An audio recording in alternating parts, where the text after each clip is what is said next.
to opt out of having their children forced to read sexually explicit literature in public schools. One example is Toni Morrison's novel Beloved, which includes scenes of bestiality, gang rape, and the graphically described murder of an infant. Far from having the power to force their own views upon the world, parents who object to making books like this mandatory reading are plainly and irrefutably acting from a position of defense, not offense.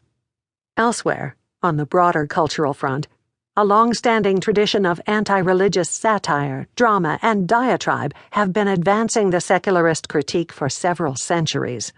From Voltaire's picaresque satire Candide, published in 1759, to Clarence Darrow's righteous drubbing of creationist William Jennings Bryan, as portrayed in 1960's Inherit the Wind, from Monty Python's Life of Brian to the musical The Book of Mormon, from wildly popular anti-Catholic classics like William of Orange's Apology, 1581, to the fraudulent, awful disclosures of Maria Monk, 1836, Dan Brown's The Da Vinci Code, 2003, and Hilary Mantel's Wolf Hall, 2009. Churchgoers and their leaders have been laughingstocks in all the best places for a very long time now. In some, religious faith has been in retreat for several centuries. It has fought back, to be sure, and it fights back still. It has also known periods of intense revival, like the waves of Great Awakening between the early 18th and late 19th centuries in the United States, and the post-World War II boom in religiosity that enveloped most nations in the Western world, on account of which Christianity still retained tremendous social and political power right through the last century. But something new is in the air. The past 10 years in particular have delivered epical setbacks to men and women of faith, especially Christian faith, throughout the Western world. Two major cultural events can be blamed for this. One of these was the Catholic priest sex scandals that erupted in 2002 and continued to unfold for several years.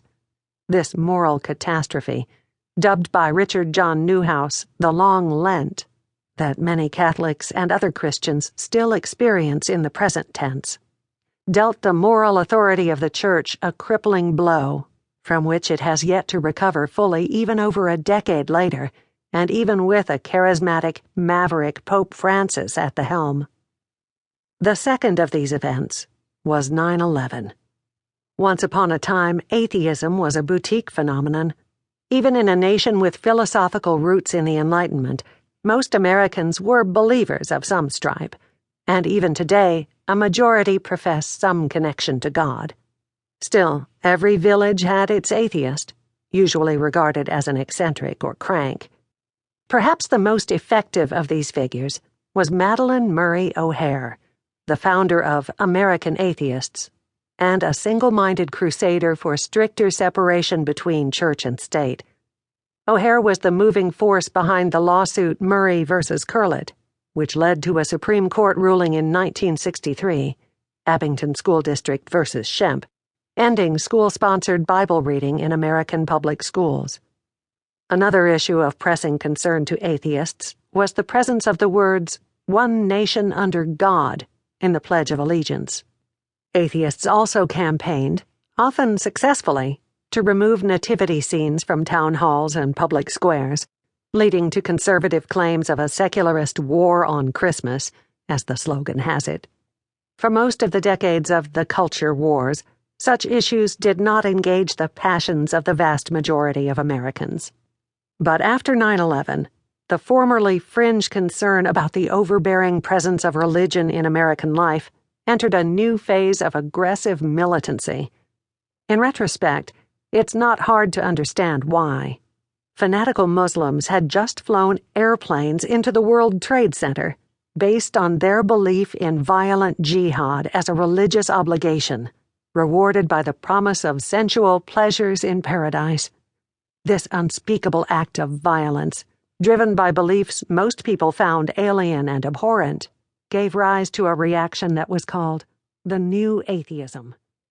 Thus, in the aftermath of 9/11,